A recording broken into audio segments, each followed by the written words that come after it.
Marine Le Pen, présidente du groupe RN à l'Assemblée nationale, est actuellement impliquée dans un procès concernant des accusations de détournement de fonds publics dans le cadre de l'affaire des assistants parlementaires d'eurodéputés du RN. Le tribunal correctionnel de Paris doit rendre son verdict prochainement, avec une peine de 5 ans d'inéligibilité qui empêcherait sa candidature à de futures élections législatives, en plus d'une peine de 5 ans de prison, dont 2 fermes, et une amende de 300 000 € requise par le procureur. Même si cette condamnation devait être prononcée, Marine Le Pen a affirmé qu'elle continuerait à jouer un rôle actif en tant que chef de l'opposition et qu'elle n'abandonnerait pas sa mission de censurer le gouvernement. Elle a précisé que même une exécution provisoire de la peine, qui s'appliquerait immédiatement, même en cas d'appel, ne l'empêcherait pas de proposer une motion de censure visant à provoquer de nouvelles élections législatives. Le RN, de son côté, ne semble pas se préparer à l'éventualité d'une inéligibilité de Marine Le Pen. Les membres du parti, y compris ses dirigeants, ne semblent pas envisager un avenir sans elle à la tête du mouvement. Jordan Bardella, le président du RN, a exprimé son opposition à une telle sanction, la qualifiant de scandale démocratique.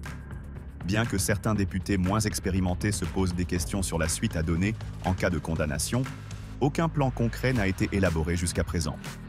Dans le cadre de ses déclarations récentes, Marine Le Pen a exprimé son agacement à l'égard de la politique du gouvernement, en particulier sur la gestion de l'énergie et de l'immigration.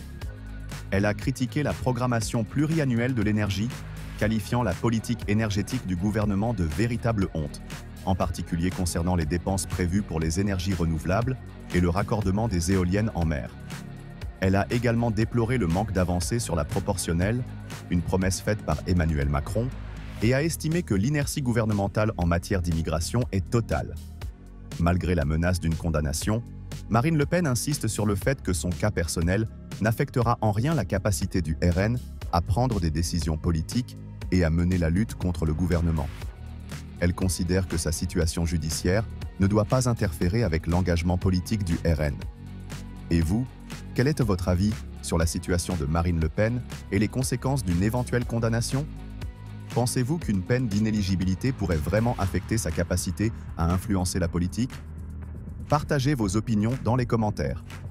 Et pour ne rien manquer des évolutions de cette affaire et d'autres sujets politiques, abonnez-vous et activez les notifications. À bientôt.